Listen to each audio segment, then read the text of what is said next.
So boys and girls, it's Monday the 29th of July. I'm your host Thomas Adams and this is the Game Zone News Recap. Our top story of the day is something that is quite bizarre. Indie dev Phil Fish, who created Fez, has officially tweeted that Fez II has been cancelled. What we know is that he was having the typical quote-unquote Twitter debate with people and fans and all sorts of things, and lots of things were thrown around and said, and then all of a sudden he just announced that Fez II was cancelled, and then he went ahead and posted it up on the official Polytron Twitter, made his Twitter private, and also posted it on the official website. And this official statement says, Fez II is cancelled, I am done, I take the money and run, this is as much as I can stomach, this isn't the result of any one thing, but the end of a long bloody campaign, you win.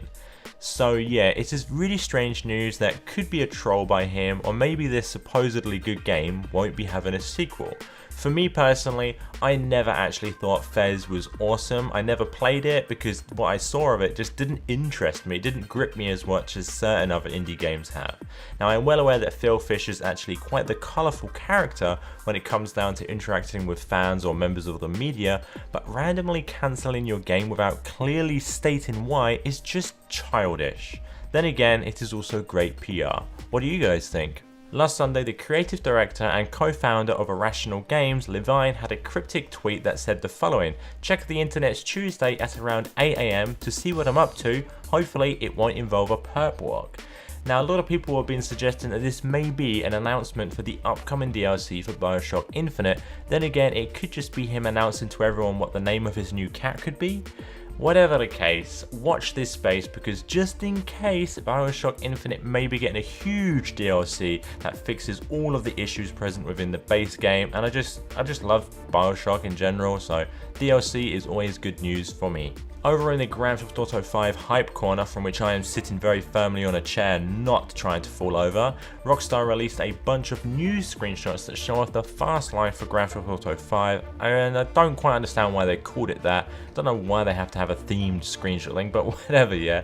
Within the screenies we get to see some cars, some planes, some helicopters, some explosions, and some really scary looking female legs, but as normal, yeah, I cannot wait for Grand Theft Auto 5 to be released for PC, so hopefully they can really focus up and release it on the console so they can start working on the PC version, because that is all I care about. For our last story of the day, I want to do a little piece about The Legend of Zelda Wind Waker HD. Now, Wind Waker was a great game, I loved it, I played it the day it came out on the GC, I was well happy, and it's still played to this day with that random dude who does speed runs, and they're absolutely amazing. But everything is amazing, this game is great, the HD remake is great, and now it's officially got a $10 price discount for Walmart and Amazon, which brings its price down from $60 to $50. And I'm like, I really don't understand why this game costs at least $50, because it's like, as they say, it's an 11-year-old game and it's still the same Wind Waker, but all they've really done is just updated some of the textures,